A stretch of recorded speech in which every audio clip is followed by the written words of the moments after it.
அல்லாஹ்ட்ட நம்ம ஒவ்வொரு நாளும் துவா செய்கிறோம். தெரிஞ்சு கேட்குறோமோ தெரியாமல் கேட்குறோமோ தெரியல.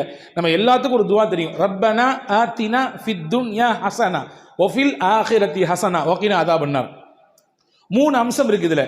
யா அல்லாஹ் இந்த உலகத்திலும் எனக்கு நல்லதை கொடு, ஆகிரத்திலும் நல்லதை கொடு, நரக நெருப்பை விட்டு என்னை காப்பாத்திரு. இதுதான் 3. இந்த 3 அம்சம் இந்த துவாவில் இருக்கிறது. இந்த துவா எங்கே ஓதப்பட வேண்டிய துவா தெரியுமா? எல்லாருமே கேட்குறோம், ஒவ்வொரு தொழுகையிலையும் கேட்குறோம். ஆனால் முக்கியமாக மக்காவுக்கு போய் வந்தவர்களுக்கு தெரியும், உம்ரா ஹஜ்ஜி செய்தவர்களுக்கு தெரியும், புனித காபாவை தவாஃப் செய்வார்கள். சுற்றி வருதல், வலம் வருதல். அதில் 4 பக்கங்கள் இருக்கிறது. காபாவுக்கு சதுர வடிவத்தில் இருக்கிறதுனால 4 பக்கம் இருக்குது. அந்த 4 பக்கத்தில் ஒரு பக்கம், அதாவது நான் உங்களுக்கு சொன்னால் உங்களுக்கு கண்ணை கட்டி காற்றில் விடுவதை போன்று இருக்கும் பார்க்காதவர்களுக்கு. பார்த்தவர்களுக்கு தெரியும். ருக்குனே யமானி என்று ஒரு கார்னர் இருக்குது. 4 கார்னர் காபாவுக்கு. அதில் ஒரு கார்னருக்கு பேர் ருக்குனே யமானி, இன்னொரு கார்னரில் தான் ஹஜருல் அஸ்வத் கல் இருக்குது. ரசூல் சொன்னாங்க, ருக்குனே யமானி என்ற கார்னர்ல இருந்து ஹஜருல் அஸ்வத் கல் இருக்கக்கூடிய கார்னர் வரைய எல்லா சுத்திலையும் தனித்தனி துவாக்களையும் சொல்லி கொடுத்த நபி அந்த இடத்துல மட்டும் பர்டிகுலரா 7 சுத்திலையுமே இந்த துவாவை தான் ஓதணும். ரப்பனாத்தினா துவா தான் ஓதணும். 7 சுத்திலையுமே அதே துவா தான். நீங்க யோசிங்க, அப்போ அந்த துவாவினுடைய வேல்யூ என்ன? எதற்கு அந்த துவா? ஆனால் உலகத்தினுடைய நன்மையும் கேட்க சொல்றான் அல்ல, மறுமையினுடைய ஆகிரத்தினுடைய நன்மையும் கேட்க சொல்றான். சொல்ல போனா உலகத்தினுடைய நன்மையை தான் ஃபர்ஸ்ட் சொல்றான். உலக நன்மை என்பது என்ன? அறிஞர்கள், முஃபஸ்ஸிரீன்கள், குர்ஆனினுடைய விரிவுரையாளர்கள் 9 விஷயத்தை எழுதுறாங்க. உலகத்தில் ஒரு மனிதனுக்கு அல்லாஹ் நன்மையை தந்தானா என்ன? அது 9 செய்தி சொல்றாங்க. அந்த 9ல் 1 முக்கியமானது நல்ல மனைவின்றாங்க. நல்ல மனைவி ஒருத்தருக்கு. Karim's biryani paradise at liberty and catering services, கோடம்பாக்கத்தின் அறுசுவை அடையாளம். உலகத்தில் கிடைச்சதுன்னா உலகத்திலேயே அல்லாஹ் அவருக்கு நல்லதை கொடுத்துட்டான்னு அர்த்தம். எனவே தான் தமிழில் எப்படி சொன்னான், மனைவி அமைவதெல்லாம் இறைவன் கொடுத்த வரம் அப்படின்னா, இல்லையா? எனவே அன்பான சகோதரர்களே, நல்ல மனைவியை எதிர்பார்ப்பது தவறல்ல. அதே போன்று நல்ல மனைவிக்கான அடையாளம் என்ன என்பதையும் மார்க்கம் அழகாக சொல்லி தந்தது. பெருமானார் ஸல்லல்லாஹு அலைஹி வஸல்லம் சொன்னார்கள், நசாயி ஷரீஃபிலே ஒரு ஹதீஸ் வந்திருக்கிறது, மஸ்தஃபாதல் முஃமினு பஅத தக்வல்லாஹி கைரன் லஹு மின் ஜௌஜத்தின் சாலிஹா. ஒரு மனிதருக்கு இறையச்சத்தை அல்லாஹ் கொடுக்கிறான். உண்மையே கிஃப்ட். அது அல்லாஹ் அவருக்கு தரக்கூடிய பெரிய பரிசு. ஒரு மனிதனுடைய உள்ளத்திலே அல்லாஹ்வின் அச்சம் இருக்கிறது, பயம் இருக்கிறது, அந்த சிந்தனையோடு அவர் வாழுகிறார். அந்த அடிப்படையில் அவர் தொழில் செய்கிறார், அந்த அடிப்படையிலே நடக்கிறார், அந்த அடிப்படையிலே உடுத்துகிறார், அந்த அடிப்படையிலே குடும்பம் நடத்துகிறான்னா பெரிய பாக்கியம் அவருக்கு, அல்லாஹ்வுடைய அச்சத்தோடு வாழ்றது. இதுக்கு பின்னாடி ஒரு மனிதனுக்கு கொடுத்த அல்லாஹ் கொடுத்த பெரிய கிஃப்ட் என்னன்னா, நல்ல பொஞ்சாதி அல்லாஹ் கொடுக்கிறது. நல்ல பொஞ்சாதியை கொடுக்கிறது. நல்ல பெஞ்சாதி என்றால் யாரு? ரசூலுல்லாஹ் அடையாளம் காட்டினாங்க. சொன்னாங்க பாருங்க, இன் அமரஹ அதாஅத்துஹு, இவர் சொன்னால் அந்த பெண் கேட்கும். ஃபர்ஸ்ட் பாயிண்ட், இவர் சொன்னால் அந்த பெண் கேட்பார்கள். வ இன் நபர இலைஹா சர்ரத்துஹு, இவர் அந்த பெண்ணை பார்த்தால் அந்த பெண் இவரை சந்தோஷப்படுத்துவாள். அடுத்து சொன்னாங்க, வ இன் அக்ஸம அலைஹா அபர்ரத்துஹு, ஒரு விஷயத்தை இப்படிதாமா செய்யணும் என்று சொன்னால் அதை அந்த பெண் அப்படியே உண்மைப்படுத்துவாள்.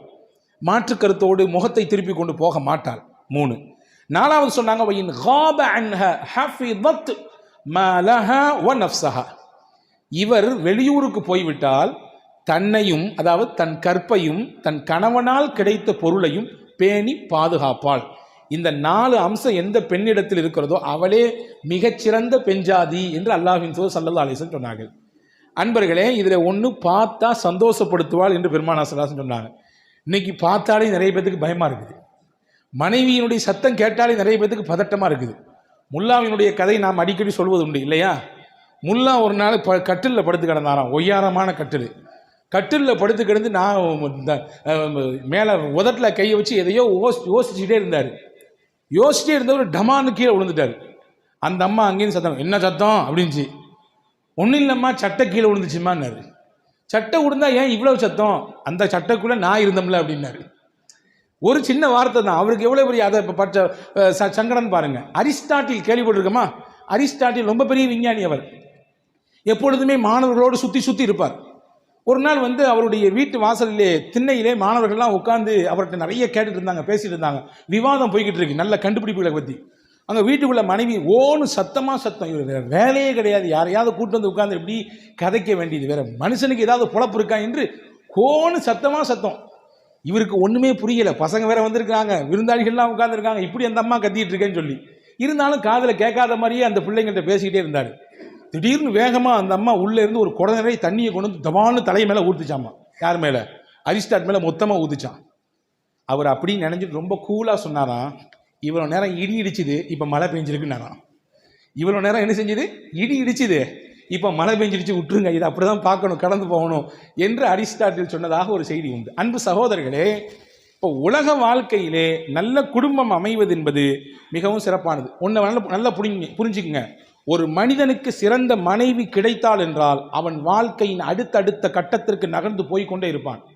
இதுக்கு ஆப்போசிட்டாக ஒரு மனிதனுக்கு மனைவி அவன் எதிர்பார்ப்பதை போன்று அல்லது அவனுடைய துன்யா ஆகிரத்தில் சப்போர்ட் இல்லாத மாதிரி அமைஞ்சு போச்சுன்னா அதுவே அவனுடைய லைஃபை மிகப்பெரிய கேள்விக்குறியாக ஆக்கிவிடும். எனவே தான் தமிழில் அழகாக சொல்லி வைத்தான், ஒரு ஆணின் வெற்றிக்கு பின்னால் ஒரு பெண் இருக்கிறார்.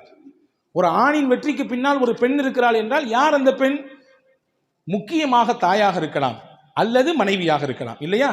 அப்போ மனைவியினுடைய ரோல் இருக்க ஒரு மனிதனுடைய வாழ்க்கையில் ரொம்ப முக்கியமானது. எனவே அந்த பெண்மணி, அந்த மனைவி தனக்கு கண் குளிர்ச்சியாக இருக்க வேண்டும் என்பதற்காக வேண்டி துஆ கேட்க வேண்டும் என்று குர்ஆன் சொல்லுகிறது. தனக்கு அமையப்பட்ட குடும்பம், அந்த குடும்பத்தினுடைய முக்கிய கதாபாத்திரமாக இருக்கக்கூடிய மனைவி என்பவள் தன்னை மகிழ்ச்சிப்படுத்தக்கூடியவளாக, தனக்கு சந்தோஷத்தையும் நிம்மதியையும் ஆறுதலையும் தரக்கூடியவளாக இருக்க வேண்டும் என்று ஒவ்வொரு நாளும் கேட்க வேண்டும் என்று சொல்லுகிறது இன்னைக்கு ஓதப்பட்ட வசனம். அடுத்து அல்லாஹ் சொல்லுகிறான், அடுத்து குடும்பத்தினுடைய இரண்டாவது ரோல் முக்கியமாக பிள்ளைங்க, பசங்க. பிள்ளைங்க என்பவர்கள் நாம் துஆ செய்து அவர்களை உருவாக்க வேண்டும். நமக்கு கிடைத்த பிள்ளைகளை சபிக்கக்கூடாது, திட்டக்கூடாது, வரம்பு மீறி அவர்களிடத்தில் நடந்து கொள்ளக்கூடாது. இதுவெல்லாம் இஸ்லாம் காட்டக்கூடிய முறை. இன்னைக்கு நிறைய பேரண்ட்ஸை பார்க்குறோம், கடினமான வார்த்தைகள், சபிக்கிற வார்த்தைகள், அந்த பிள்ளைகளை அப்படி கரைச்சி கொட்டுற மாதிரி வார்த்தைங்க, சனியன்னு சொல்லி தான் காலையில் எழுப்புறாங்க. வரலாறுகள், அதாவது ஆய்வாளர்கள் சொல்கிறாங்க, பிள்ளைங்களை படுக்க வைக்கும் போதும் காலையில் எழுப்பும் பொழுதும் நல்ல வார்த்தைகளை சொல்லி படுக்க வைக்க வேண்டும், நல்ல வார்த்தைகளை சொல்லி காலையில் எழுப்ப வேண்டும். நீங்கள் யோசிச்சு பாருங்க, எந்த வீட்லையாவது காலையில் பள்ளிக்கூடத்துக்கு எழுப்பும்போது அந்த பிள்ளைகளுக்கு நல்ல வார்த்தை சொல்ல எழுப்பப்படுது? சீபத்து எஞ்சிய ஏன் இம்பிட்டு பாடுபடுத்துற என்று படாத வார்த்தைகளை சொல்லித்தான் எழுப்புகிறோம், இல்லையா? அன்பர்களே, பெற்றோர்களாகிய நாம் நம் பிள்ளைகளுக்கு கேட்கிற துஆ இருக்கிறதே அல்லாஹ்விடத்தில் அங்கீகாரம் பெற்றது. 3 துஆ இருக்கிறது. அந்த 3 துஆ என்பது அல்லாஹ் ஏற்றுக்கொள்வான், மறுக்கவே மாட்டான். ரசூல் சொன்னாங்க, முதல் துஆ என்ன? துஆ உல் முசாஃபிர், ஒரு பயணி செய்யக்கூடிய துஆவை அல்லாஹ் ஏற்றுக்கொள்வான். இரண்டாவது துஆ உல் மதுலூம், அநியாயம் இழைக்கப்பட்டவருடைய துஆ, பிறரின் மூலமாக அநியாயம் செய்யப்பட்டிருக்காரு, இவருடைய துஆ அல்லாஹ் ஏற்றுக்குவான். மூணாவது சொன்னாங்க துஆ உல் வாலிதி லி வலதிஹி, பெற்றோர் தன் பிள்ளைகளுக்கு கேட்கக்கூடிய துஆ. அப்படின்னா என்ன அர்த்தம்? பிள்ளைங்களுக்கு பெற்றோர்களுக்கு துஆ செய்யணும், பிள்ளைங்களுக்காக வேண்டி அதிகமாக துஆ செய்ய வேண்டும்.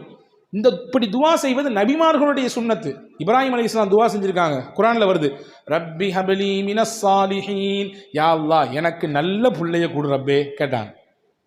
ரப்பி ஜஅல்னி முகீமஸ் ஸலா வ மின் துர்ரிய்யதி ரப்பனா வ தகப்பல் துஆ, யா அல்லாஹ் என்னையும் என் குடும்பத்தையும் என் பிள்ளைகளையும் தொழுகையாளியாக ஆக்கி கொடு அப்படின்னு கேட்டாங்க.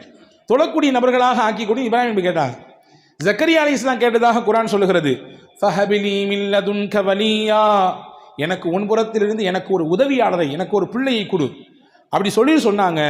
வஜஅல்ஹு ரப்பி ரதியா, நீ எனக்கு தரக்கூடிய பிள்ளையை நீ பொருந்தி கொள்ளக்கூடிய விதத்தில் கொடு, நல்ல பிள்ளையா கொடு அப்படின்னு கேட்டாங்க. இப்போ பிள்ளைகளுக்காக வேண்டி துஆ செஞ்சிருக்காங்க. 40 வயது அடையும் பொழுது நாம் எல்லாம் எப்படி துஆ செய்ய வேண்டும் என்று குர்ஆன் கற்றுத்தருது. எல்லாருக்கும் 40 கிராஸ் பண்ணிட்டீங்கன்னா உங்களுடைய துஆ எப்படி இருக்குன்னு குர்ஆன் சொல்லுது. நீங்கள் பார்க்குறத பார்த்து அஜரத் இன்னும் அந்த வயசு வரலன்றதுக்காண்டி ரொம்ப இளமையே பேச மாதிரி தெரியுதுன்னு பார்க்குறீங்க. நம்மளும் அந்த வயசுக்கு வரதான் ஆகணும் எல்லாரும். 40 கிராஸ் பண்ணிட்டா இந்த துஆவை கேட்கணும். குர்ஆன் சொல்லுகிறது. என்ன துஆ கேட்க வேண்டும்? 3 முக்கியமான துஆ கேட்க வேண்டும். என்ன துஆ? ரப்பி அவுஸிஅனி அன் அஷ்குர நிஅமதக அல்லதி அன்அம்த அலைய வ அலா வாலிதை, யா அல்லாஹ் நீ எனக்கும் என் பெற்றோர்களுக்கும் கொடுத்த அருளுக்கு உனக்கு நன்றி செய்யக்கூடிய வாய்ப்பை கொடு. ஃபர்ஸ்ட் துஆ. இரண்டாவது துஆ என்னது? வன் அமல சாலிஹன் தர்லா, நீ விரும்புகிற விதத்திலே நான் நல்லமல் செய்யக்கூடிய வாய்ப்பை கொடு. 2.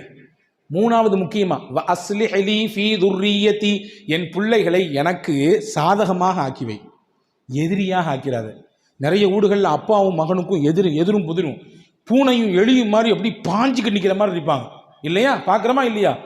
வருடக்கணக்கில் பேசாமல், வருடக்கணக்கில் சந்திக்காமல், முசாஃபஹா செய்யாமல், அவர்கள் நேர்முகத்தை கூட முகத்துக்கு முகம் பார்க்காமல் இருக்கக்கூடிய வீடுகள் நிறைய இருக்கிறது. இஸ்லாமிய வீடுகளை சொல்லுகிறேன். இப்போ அல்லாஹ்விடத்தில் எப்படி கேட்கணுமா? 3 துவா கேளுங்கள். அதில் 3வது, என் பிள்ளைகளை எனக்கு சாதகமாக ஆக்கி வச்சிரு, நல்ல பிள்ளையா ஆக்கி வச்சிரு. நான் நொந்து போகக்கூடிய விதத்தில், நான் வருத்தப்படக்கூடிய விதத்தில், நான் அப்படியே தலகுனியக்கூடிய விதத்தில் என் பிள்ளைகளை நீ ஆக்கிறார் ரப்பே என்று 40 வயதை கடந்தவர்கள் எல்லாம் அல்லாஹ்விடத்தில் கேட்க வேண்டும் என்று அல்லாஹ் ஜல்ல ஷானஹு வ தஆலா சொல்லி தருகிறான். நம்ம எல்லாத்துக்கும் தெரியும். நேற்று கூட ஒரு நண்பரிடத்தில் பேசி கொண்டிருக்கும்போது அவர் சொன்னார், மக்கா இமாம் அப்படின்னாலே சுதேசி இமாம் தான். எல்லாத்துக்கும் தெரியும். 1980களிலே தெரியும் எல்லாத்துக்கும், இல்லையா? கிட்டத்தட்ட 25 ஆண்டுகள் 30 ஆண்டுகளுக்கு மேலாக தொடர்ச்சியாக மக்கமா நகரிலே புனித ஹரம் ஷரீஃபிலே இமாமாக பணியாற்றி கொண்டிருக்கிறார். இன்னைக்கு அவர் இமாம் மட்டும் இல்லை, அங்கே இருக்கக்கூடிய மினிஸ்டர், அங்கே இருக்கக்கூடிய எக்ஸ்டென்ஷனுடைய அந்த பொறுப்பினுடைய முக்கிய தலைவர் அவர். இமாம் என்ற கேட்டகரிலாம் தாண்டி வேற எங்கேயோ போயிட்டார். அல்லாஹ் எங்கேயோ ஒன்று உயர்த்தி வச்சுட்டான். அந்த இமாம் சின்ன பிள்ளையா இருக்கும்போது ரொம்ப சேட்டை பண்ணுவாராம். சின்ன பிள்ளையா இருக்கும்போது இமாம் சுதேசி அவங்க அம்மா சத்தம் போடுவாங்களாம், உன்னையெல்லாம் அல்லாஹ் காபத்துல்லாவுக்கு தான் இமாம் ஆக்கணும். எப்படி? அவங்க சத்தம் போடுறது கூட துவாவாக சத்தம் போடுவாங்களாம். உன்னையெல்லாம் அல்லாஹு தஆலா காபால கொண்டு போய் இமாமா வைக்கட்டும், உன்னையெல்லாம் அல்லாஹ் காபால இமாமா ஆக்கட்டும். இப்படி சொல்லி தான் அந்த தாய் அந்த பிள்ளையை திட்டவும் கூட செய்திருக்கிறார். எப்பவோ ஒரு தடவை செய்த துவாவை அல்லாஹ் கபூல் செய்து விட்டான் போல் தெரிகிறது. அல்லாஹ் ஆண்டாண்டு காலமாக தொடர்ச்சியாக இமாமாகவே இருந்து உலகெங்கிலும் வாழக்கூடிய முஸ்லிம்களின் இதயத்திலே அவர்களுடைய குரல் வந்து ஒலித்து கொண்டே இருக்கும். இமாம் சுதைசின்னு சொன்னாலே அவருடைய அந்த கணீர் குரல் நம் காதுகளில் நுழைந்து உள்ளங்களை குடைந்து எதெல்லாமோ செய்து விடுகிறது, இல்லையா? நல்ல துவா. 3 விஷயத்தில் ஆப்போசிட்டாக துவா செய்யக்கூடாது எப்போதுமே. 3 காரியத்தை ரசூலுல்லாஹ் சொன்னாங்க. 3 விஷயத்தில் நீங்கள் ஆப்போசிட்டாக எதிராக நீங்கள் செஞ்சிட்டீங்கன்னா நடந்து போயிடும். நான் லா ததுஉ அலா அன்ஃபுசிக்கும், உங்களுக்கு எதிராகவே கேட்கக்கூடாது. எத்தனை நாள் தான் இப்படி படுக்கையில் படுத்திருக்கு, இந்த நோயில் எம்பிட்டு பாடுபடுறேன், இறைவா என்னை எடுத்துக்க, ஏன் நான் இருந்து என்னத்தை கண்டேன், ஏன் இன்னும் நான் இப்படி கிடக்கிறேன் என்றெல்லாம் உங்களுக்கு நீங்களே நொந்து கொள்ளக்கூடாது, எதிராக துவா செய்யக்கூடாது. 1, வலா ததுஉ அலா அம்வாலிக்கும், உங்களுடைய பொருளாதாரத்துக்கு எதிராக நீங்கள் செய்யக்கூடாது. அடுத்தடுத்து அடி, அடுத்தடுத்து லாஸு, அடுத்தடுத்து நஷ்டப்பட்டுக்கிட்டே இருக்கிறோம், ஏமாந்துக்கிட்டே இருக்கிறோம். இந்த முசீபத்தை கட்டி அழுந்து என்ன செய்ய? என்ன தொழிலை வச்சாலும் நமக்கு முன்னேற்றமே இல்லையே, முசீபத்தை இத்தோட கையில் வந்து அத்து விட்ட வேண்டியதுதான் என்பது போன்று உண்டான எதிர்மறையான வார்த்தைகளை பொருளாதார விஷயத்தில் பேசக்கூடாது. 2வது. 3வது சொன்னாங்க ரசூலுல்லாஹ், வலா ததுஉ அலா அவுலாதிக்கும், உங்கள் பிள்ளைகளுக்கு எதிராகவும் பேசிவிடாதீங்க. சனியனே, ஏன்டா நீலாம் திருந்துற மாதிரியே தெரியலையடா, நீ திருந்துற மாதிரி தெரியலையே, உன் எதிர்காலத்தில் மொத்தமாக சூனியமாயிரும் போல தெரியுது. இந்த மாதிரியான வார்த்தைகள் சர்வசாதாரண புழக்கத்தில் இருக்கிறது. நீங்கள் அப்படி செய்வது கோபத்தில் செய்யலாம், அந்த வார்த்தையை வெளிப்படுத்தலாம், அல்லது ஏதோ ஒரு நெருக்கடியிலே இப்படி சொல்லலாம். ஆனால் அது உங்கள் பிள்ளைகளின் வாழ்க்கையிலே பழித்து போய்விடலாம், உங்கள் பிள்ளைகளின் எதிர்காலத்தை அது சீண்டி பார்த்து விடலாம். எனவே நீங்கள் மறந்தும் கூட இந்த 3 விஷயத்தில் எதிராக நீங்கள் துவா செய்து விடாதீர்கள் என்றார்கள் பெருமானார் ஸல்லல்லாஹு அலைஹி வஸல்லம். எனவே அன்பான சகோதரர்களே, நல்ல துவாக்களை செய்ய வேண்டும். குறிப்பாக மனைவிக்கு எப்படி கேட்கணுமோ அதே மாதிரி பிள்ளைகளுக்கும் நல்ல துவா கேட்க வேண்டும். யா அல்லாஹ், எனக்கு கண் குளிர்ச்சியை தரக்கூடிய, சந்தோஷத்தை தரக்கூடிய பிள்ளைகளை கொடு, மனைவியை கொடு, குடும்பத்தை அமைத்து கொடு என்று கேட்க வேண்டும். பிள்ளைகளுக்கு ரொம்ப துவா செய்யணுங்க. குறிப்பாக நம் வீடுகளில் சின்ன குழந்தைகள் இருக்கும். சின்ன குழந்தைகள் இருக்கக்கூடிய வீடுகளிலே கண்டிப்பாக வீட்டில் இருக்கக்கூடிய பெரியவர்கள், நான் ஒரு துவா சொல்லித் தருகிறேன், கண்டிப்பாக வீட்டிலே, உங்கள் வீட்டிலே இருந்தால் அல்லது உங்கள் உறவுகளின் வீட்டில் இருந்தால் கண்டிப்பாக சொல்லிக் கொடுங்க. ரசூல் ஸல்லல்லாஹு அலைஹி வஸல்லம் சொல்லிக் கொடுத்தாங்க. ஹஸரத் ஹசன், ஹஸரத் ஹுசைன் ரலியல்லாஹு அன்ஹு, சின்ன பிள்ளைங்க 2 பேரும். பொதுவாகவே கண் பாடுங்கிறது யாருக்கு அதிகமாக அட்டாக் ஆகும் சொல்லுங்க பாப்போம்? சின்ன பிள்ளைங்களுக்கு. அந்த சின்ன பிள்ளைங்கள்ட்ட இருக்கக்கூடிய இயற்கையான அழகு, அந்த இயற்கையான துருதுரு என்ற அந்த துடிப்பு, அந்த இயற்கையாக அப்படியே அவர்கள் பேசக்கூடிய மழலை பேச்சு, இதுவெல்லாம் நிறைய பேருடைய நல்ல கண்ணும் உண்டு, நொல்ல கண்ணும் உண்டு, இல்லையா? அந்த நொல்ல கண்ணின் மூலமாக சில பாதிப்புகளை ஏற்பட்டுவிடும். எனவே ரசூலுல்லாஹி ஸல்லல்லாஹு அலைஹி வஸல்லம் பிள்ளைகளுக்கென்று கற்றுக் கொடுக்க ஒரு துவா சொல்லி கொடுத்தாங்க.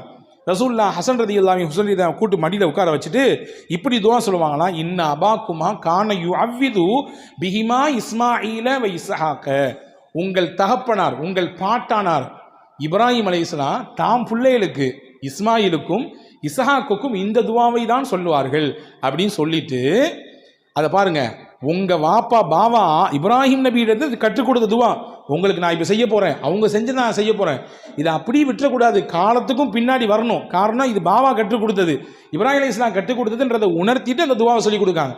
என்ன சொல்லி கொடுத்தாங்க?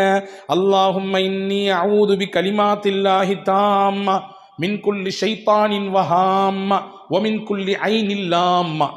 3 வார்த்தை தான். தேவைன்னா என்கிட்ட கேட்டு எழுதி வாங்கிக்கோங்க இன்ஷா அல்லாஹ். 3 வார்த்தையை கொண்டு ஓதி அந்த பிள்ளைகளிடத்திலே தஅவீது செய்து விட்டு தான், அதாவது பாதுகாப்புக்காக வேண்டி அந்த பிள்ளைகளுக்கு வளையம் போட்டு விட்டு தான் பெருமானார் ஸல்லல்லாஹு அலைஹி வஸல்லம் வெளியே அனுப்புவார்கள். இதனுடைய பொருள் என்ன?